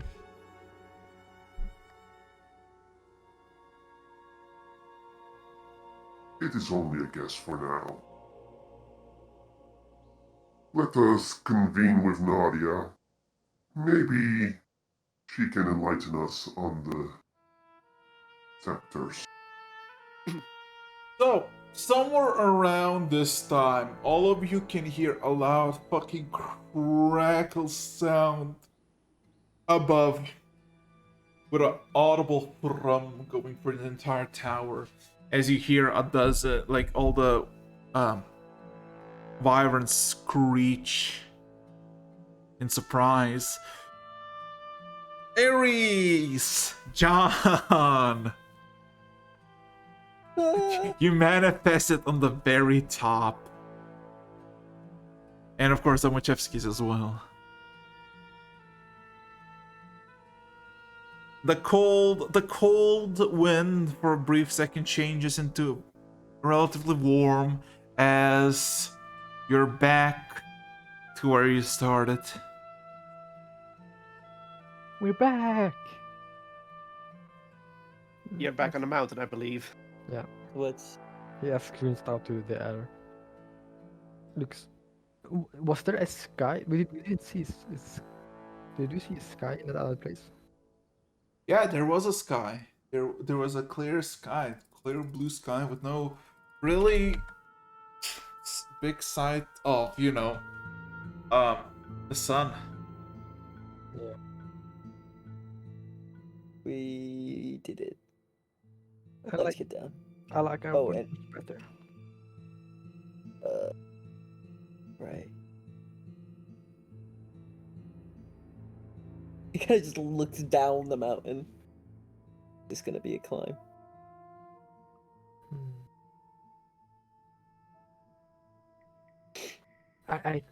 Well, I could fly us down. After just hearing the wyvern screeches, John is not very fond of that idea.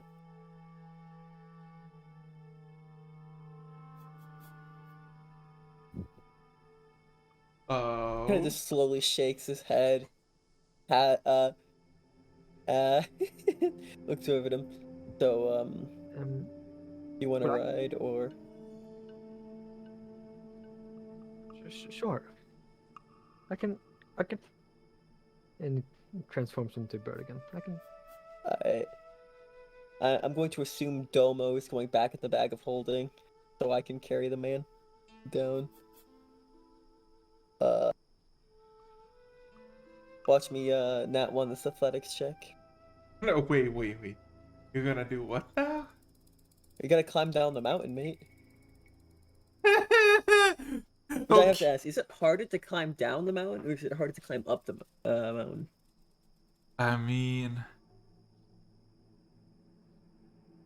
It's easier to get down the mountain, but it must be harder to do that safely. okay. Roll me, Theoretically roll speaking, me, Ares- roll me on athletics. What about you? What about you, Ares? I'm in bird form, and I'm on his shoulder. Are you gonna be watchful of John? I'm looking out for wyverns. Oh, I think it'll be I'm funny. close. give me a second. I have. Give me a second. I wanna just. Oh my god. I wanna just see if I can find the proper image. God.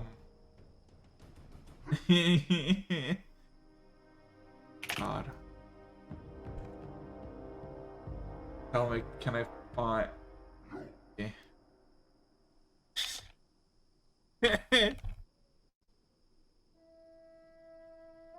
Oh my god, I can't. Okay, this is even better.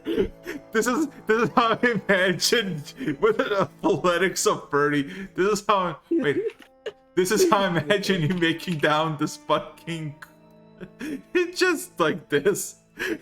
like look, Mono Hands walks down. Walking down the mountain. Yeah. Oh my god. Yeah, let's just say both of you make it very easily down, and you are almost not greeted, but you can spot something very unusual in the midst of leather wearing people of the Death Claws. You do spot just this lady dressed in ivory plate and gold, just wandering around and just offering people water. Like you could from this is looks like a literal angel just casually walking around and helping people. So yeah, John, it takes you like 4 minutes to climb down. Yeah, I shit you not. He's literally like, yeah. As soon as we're done, I want to transform back into a human. Huh? No, I want to run up to this new strange individual. Uh-huh. Yeah, he runs up to. She immediately turns around and then looks at you with a smile and says, "Ah, Ares, welcome back. Hello, how do you know my name? Who are you? I am Nadia. I used to be undeaf a few days ago." Look, that's Wait. a lot of makeup. You were the one following. Were you the one following Scree? Yes, I was. Now I'm here. Back alive. Maybe of Wow. assistance? Is this the truth? Is this the truth? Can people really be brought back like that? I was. She points with her scepter towards the hollowed out entrance of the mountain. Says, "If you wish to talk to Scree herself." But why are you wearing? And then, like he scrunches his nose a bit. Why are you wearing so much metal?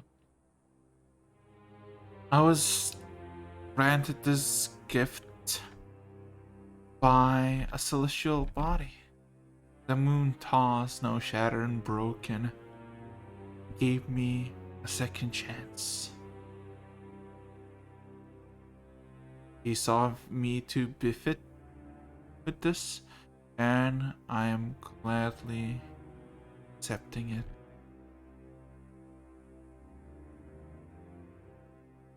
Yeah, nods. Well, I'm glad you're back to life again. Welcome. And then welcome back to the living.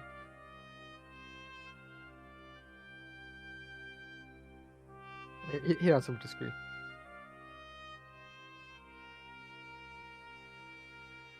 Okay, so you're gonna run towards Scree. Did I see Scree anywhere? Is he out in the open? I mean, she pointed where you can find him. Scree, I miss you. Scree, just I like a miss child. Scree, you. Scree. I assume you would make your way back from the halls, as you know. Yep. You just hear a faint Scree, we're home. It just Ares, just like I just imagine Ares going full fucking weave, like. No. Going full child mode right now. Mm-hmm.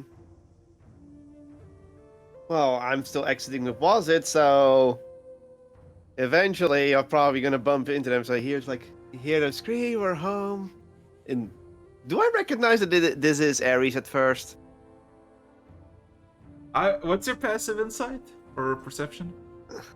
Passive perception is my passive insight is 16. My passive perception is 12. Yeah, you would.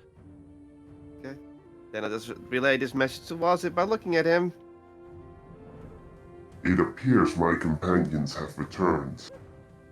Most likely with results.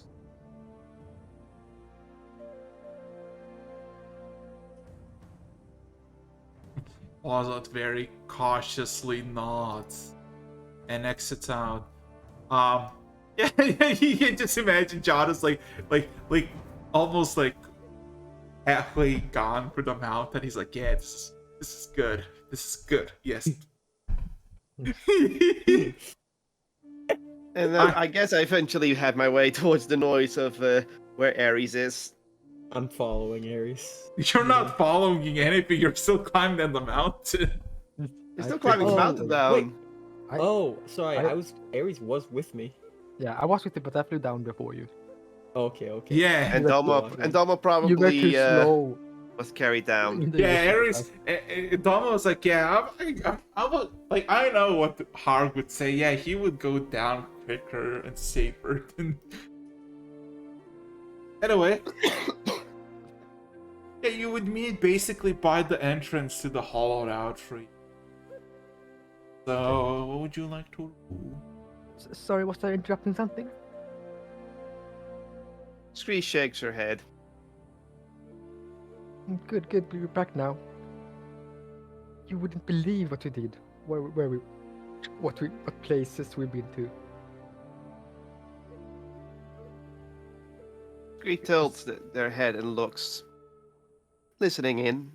There was stone everywhere, and this massive door. Like, you could look up, and you wouldn't even see the top of the door. It was apparently Bob said it was not something that any human could make. And in that place, we, like, when we walked around, it was difficult to walk side by side. Because when I looked, people were behind me and in front of me. And there was the massive stone snake. It could probably eat the entire house. But we survived and we came back. And now here we are. Scree slowly nods, Yeah. taking it in, and then Gives it's a like, few details of the explanation.